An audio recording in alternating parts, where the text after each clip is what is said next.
Election வச்சு முடிச்சு result வந்ததுக்கு அப்புறம் டிவிக்கே தான் வின்னு தெரிஞ்சாலும் இன்னும் விஜய் சார் இன்னும் சிஎம் ஆகலை அப்படின்னு பார்த்துட்டு இருக்கும்போது மக்கள் எதிர்பார்க்காத லெவலுக்கு ஒரு பயங்கரமான ட்விஸ்ட். இந்த ட்விஸ்ட்டை யாருமே எதிர்பார்க்கல. பிகாஸ் அது என்னதுன்னா டிஎம்கேயும் ஏடிஎம்கேயும் சேர்ந்து கூட்டணி வைக்கிற மாதிரி டாக்ஸ் வந்து போய்கிட்டு இருந்துச்சு. ஒன்னு ராமர் இருந்திருக்கணும், இல்லை நீ இருந்திருக்கணும். இவன் யாரா?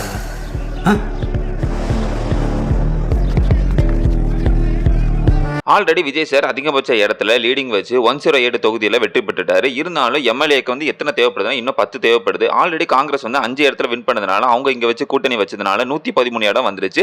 பேலன்ஸ் இருக்கிற 5 எம்எல்ஏக்கு விஜய் சார் என்ன பண்ண போறாருன்னு பார்த்துட்டு இருக்கும் போது நீயா நானா அப்படின்னு சொல்லி எலெக்ஷன்ல எப்ப பார்த்தாலும் மாத்தி சண்டை போட்டுட்டு இருக்கிற ஏடிஎம்கே டிஎம்கே வந்து 2 பேரும் சேர்ந்து கூட்டணி வைக்க போறதாக நேற்று நைட்ல இருந்து இப்போ வர நியூஸ் வந்து போயிட்டு இருக்கு.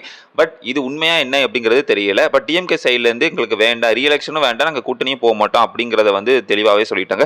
இருந்தாலும் விஜய் சார் வந்து மிச்சம் இருக்கிற 5 எம்எல்ஏ என்னால் நிரூபிக்க முடியும் அப்படிங்கிறதா சொல்லியிருக்காரு. படம் ரிலீஸ் ஆகிறப்பறம் தான் பிரச்சனைன்னு பார்த்தா சிஎம் ஆனதுக்கு அப்புறம் சிஎம் ஆக போறதுல பிரச்சனை தான் இந்த மனுஷனுக்கு வந்துகிட்டே இருக்கு. ஸோ பொறுத்திருந்து பார்க்கலாம் விஜய் சார் சிஎம் ஆகிறது எப்படி என்னங்கிறது.